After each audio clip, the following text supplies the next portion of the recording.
दोस्तों नमस्कार। 2-3 दिन पहले उत्तर प्रदेश कांग्रेस पार्टी के नवनियुक्त अध्यक्ष अजय राय ने ऐलान किया था कि राहुल गांधी अमेठी सीट से फिर से चुनाव लड़ेंगे।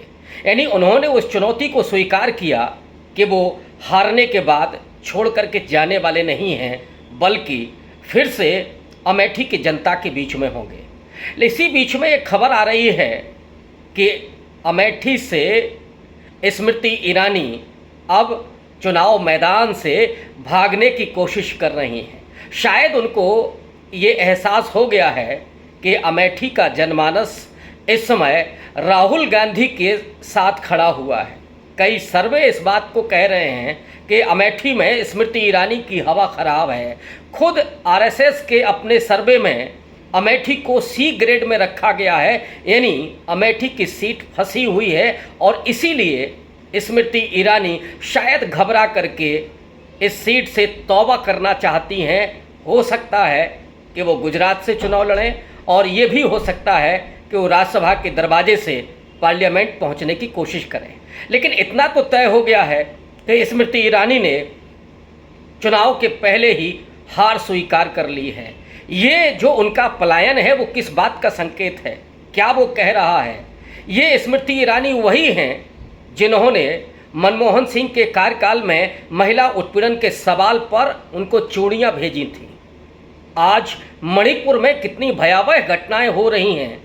इसके पहले उत्तर प्रदेश में हाथरस की घटना हुई, या दिल्ली से लेकर के तमाम जगहों पर जो रेप की घटनाएं सामने आ रही हैं। लेकिन स्मृति ईरानी को अब शायद महिलाओं की कोई हमदर्दी नहीं, या तो उन्होंने अपनी चूड़ियों को कहीं और रख दिया है, या वो शायद नरेंद्र मोदी को भेजने की पेशकश नहीं कर पा रही हैं। अब वो हिम्मत नहीं है। यही स्मृति ईरानी हैं जो महंगाई के सवाल पर 350 रुपये के सिलेंडर को खोपड़ी पर रख करके प्रदर्शन कर रही थी। आज जब 1100 रुपये से ज़्यादा का सिलेंडर हो गया है, स्मृति ईरानी कहीं भी महंगाई पर बात करते हुए नहीं दिख रही हैं।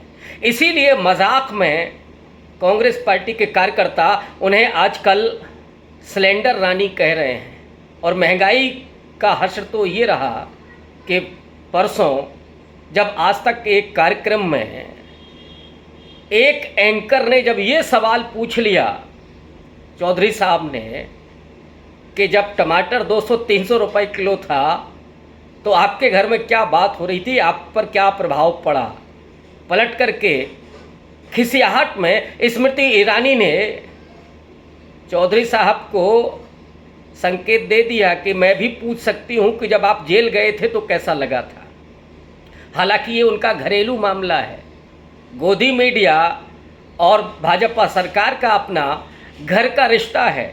वो एक दूसरे पर जो भी कमेंट करें जनता तो समझती है, लोग तो समझते हैं, और इसीलिए लोग गोदी मीडिया कहते हैं।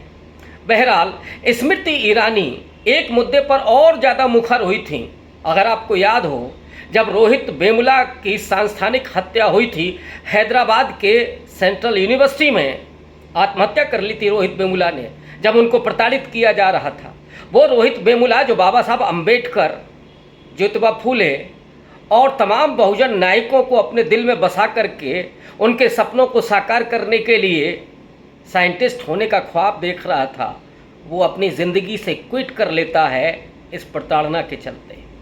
और जब इस मुद्दे पर मायावती, जो उत्तर प्रदेश की 4 बार की मुख्यमंत्री हैं, जो इस समय भी दलितों की अपनी एक आइकॉन हैं, भले ही वो आज दलितों के मुद्दे पर सवाल नहीं करती, लेकिन आज भी उनके प्रति दलितों के मन में एक प्रेम ही नहीं बल्कि श्रद्धा का भाव है। उन मायावती को जिस तरह से स्मृति ईरानी ने चीखते हुए और चिल्लाते हुए उनको अपमानित किया था, और उसी अपमान की वजह से मायावती ने राज्यसभा से इस्तीफा दे दिया था, तो क्या उत्तर प्रदेश का दलित इस बात को भूलेगा? हालांकि आप ये कह सकते हैं कि उसके बाद चुनाव हुआ और अमेठी से वो जीत करके गई, मंत्री भी बनी, और ये तो है कि मोदी जी के साथ उनके बड़े नज़दीकी रिश्ते हैं, उनके गुड बुक में वो आती हैं, सबसे विश्वस्त लोगों में उनका शुमार होता है। लेकिन स्मृति ईरानी अब क्यों भाग रही हैं? क्या राहुल गांधी से हार का डर उनको सता रहा है? इसी संदर्भ में मुझे एक बहुत महत्वपूर्ण वाकया याद आता है। आपको याद होगा कि आपातकाल के बाद 19 महीने का जो आपातकाल था, उसके बाद इंदिरा गांधी ने चुनाव घोषित किए और उस चुनाव में 1977 के चुनाव में रायबरेली से इंदिरा गांधी को समाजवादी नेता राजनारायण ने पटकनी दी। 52,000 वोट से इंदिरा गांधी चुनाव हारी थी। लेकिन जब 1980 में फिर से चुनाव हुआ, जनता पार्टी की सरकार, वो खिचड़ी सरकार जब टूट गई और वापसी की इंदिरा गांधी ने उस बेलछी कांड के जरिए जो 1977 में उसी पटना के नज़दीक एक गांव में दबंगों के द्वारा जो 14 दलितों की हत्या की गई थी, वहां से पुनर्वापसी करती हैं इंदिरा गांधी और लगातार जनता के बीच में जाती हैं, पैदल जाती हैं, लोगों से मिलती हैं, संवाद करती हैं, उनके दुख दर्द में शामिल होती हैं। और 1980 का जब चुनाव होता है तो राजनारायण इंदिरा गांधी के खिलाफ चुनाव लड़ने से इनकार कर देते हैं। लेकिन बड़ा मज़ेदार उन्होंने वाक्य बोला। उन्होंने कहा कि जिसको एक बार हराया उसे 100 बार हराया, अब मैं इंदिरा गांधी के खिलाफ चुनाव नहीं लड़ूंगा। और वही हुआ कि 1980 के चुनाव में इंदिरा गांधी ने आंध्र प्रदेश की मेढक सीट से और उत्तर प्रदेश की रायबरेली सीट से चुनाव लड़ा, दोनों पर वो जीती। और उसके बाद का इतिहास आप सब जानते हैं।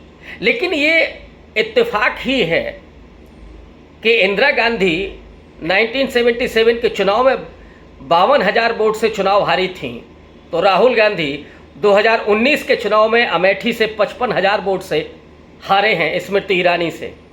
तो क्या इतिहास अपने को दोहराने जा रहा है? और सबसे महत्वपूर्ण तो सवाल ये है कि स्मृति ईरानी जो इतने सशक्त होकर के भाषण देती हैं, राहुल गांधी को काउंटर करती हैं, उन पर प्रहार करती हैं, वो स्मृति ईरानी इतनी आसानी से हार मान जाएंगी, ये तो बड़ा आश्चर्यजनक है। उनमें वो भी कुवत नहीं राजनारायण की तरह है कि वो ये कह सकें कि जिसे एक बार हराया उसे 100 बार हराया, अब चुनाव मैदान में नहीं जाएंगे। लेकिन स्मृति ईरानी कैसे अपने आप को अमेठी से दूर कर पाएंगी? क्या ये सवाल नहीं पूछा जाएगा कि अगर वो भागती हैं तो उन्होंने पहले ही मैदान छोड़ दिया है और राहुल गांधी की लोकप्रियता, राहुल गांधी के लोगों के मिलने से और राहुल गांधी के नए राजनीतिक कल्चर की वजह से स्मृति ईरानी खौफजदा है और इसीलिए चुनाव मैदान से हट रही हैं। शुक्रिया।